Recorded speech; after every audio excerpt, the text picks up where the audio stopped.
تو حقیقت یہ ہے کہ یہ سب اکابر ہیں۔ ایک بات اور عرض کر دوں، دیکھیے علماء کی تعظیم کرو، تکریم کرو، تحقیر نہ کرو۔ اس کے مسائل بہت تیرے ہیں، یاد رکھنا، بہت تیرے مسائل ہیں۔ بظاہر غیبتیں کر کے، برائیاں کر کے، دانت دپت کر کے، عالم کی شان تو یہ ہوتی ہے کہ وہ تو سمندر کا گھونٹ پیا ہے، صبر کر کے بیٹھ جائے گا۔ اس کے سامنے سنت رسول ہے، وہ یہ سوچے گا کہ اس کا جواب مجھے دے کر کیا ملے گا۔ وَإِذَا خَاطَبَهُمُ الْجَاهِلُونَ قَالُوا سَلَامًا۔ لیکن اس کے دل کے اندر کا رونا صرف ہماری عاقبت نہیں، ہماری اولادوں کو بھی تباہ کر دے گا۔ امام مالک کے دور کا ایک واقعہ، وقت ہو گیا ہے، امام مالک کے دور کا ایک واقعہ، امام مالک رحمۃ اللہ علیہ کے دور کا ایک واقعہ۔ ایک عورت کو غسل دیا جا رہا تھا انتقال کے بعد، اور غسل دیتے دیتے ایک عورت کا ہاتھ چپک گیا ران پر۔ علامہ قسطلانی نے یہ واقعہ لکھا ہے کہ ہاتھ چپک گیا، بہت زیادہ کوشش کی لیکن ہاتھ نہیں اٹھ رہا ہے۔ حضرت الامام مالک رحمۃ اللہ علیہ کو کہا گیا، حضرت تشریف لائے اور ورائے پردہ کھڑے ہوئے، اور جس ہاتھ چپک گیا تھا اس سے پوچھا، تم نے اس عورت سے متعلق کچھ کہا تھا؟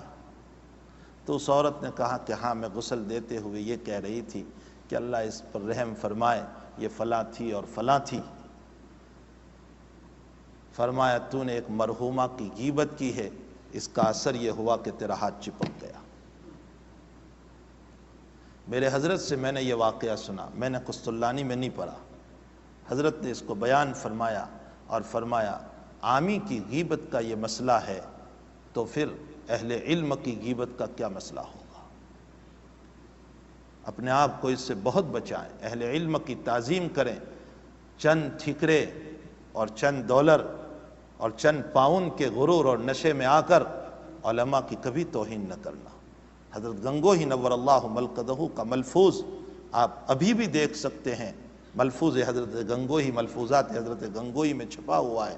فرمایا جو اہل علم کی توہین کرتا ہے، اللہ مرنے کے بعد اس کے چہرے کو قبلے سے پھرا دیتا ہے۔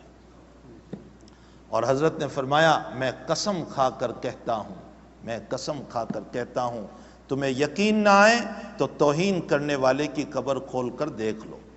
اتنے یقین اور پختگی کے ساتھ حضرت فرما رہے ہیں، آخر کوئی تو بات ہوگی، کوئی تو مسئلہ ہوگا کہ حضرت یہ بات کہہ رہے ہیں۔ بھائی معصوم صرف انبیاء ہے، معصوم صرف انبیاء ہے، انبیاء کے علاوہ کوئی معصوم نہیں۔ قصور ہر ایک سے ہوتا ہے، مسائل ہر ایک سے ہوتے ہیں، لیکن اپنے مسائل غلطی ہے اور عالم کا مسئلہ یہ گویا کہ عالم نے جان بوجھ کر کیا، یہ بہت غلط ہماری سوچ ہے۔